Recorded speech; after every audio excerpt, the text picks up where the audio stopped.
Amanda Serumaga. I'm the UNDP country director in Kenya. Well, I think it's difficult to suggest what are the forecast of what will happen, but what we do know is what happens frequently. So we know that, for example, in the arid and semi-arid lands in Kenya, there are frequent droughts, and there's in fact a drought ongoing. We also know that there are conflicts in the sub-region that cause a lot of people to be displaced, and so there are some shocks that come from having large movements of people across borders, within countries, and so on. Yeah, I think disaster recovery management is not simply about disasters that are caused by natural things. It's also just simply a disaster is something that is quick, unexpected, sudden shock to the normal or ordinary work and lives of people.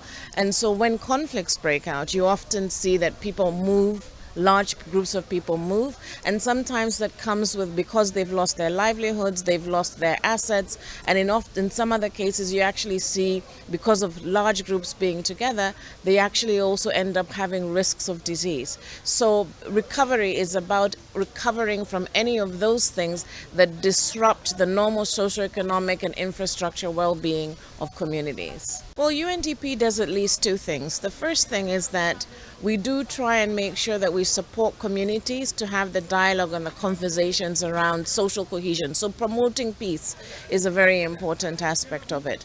But the other one, as you said at the beginning about being able to promote and predict, is to do some analytical work. What are the risks in communities? So for example, if people are beginning to contest the use of natural resources, and you can see that in a drought situation, you may have pastoralist communities competing for access to water and to grazing lands, and they can do so with farming communities. So these are also the things about making sure that there is community infrastructure that allows them to negotiate the joint use and the responsible use of these natural resources to mitigate conflict. So it's about being prepared.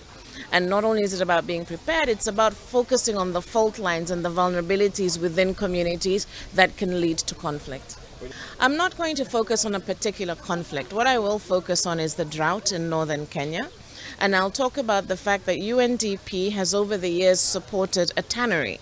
And the tannery in terms of helping communities that have lost their livestock to be able to, one, use the skins and hides of their animals to be able to then process it into a value addition, and then making leather products, including shoes, sandals, and so on.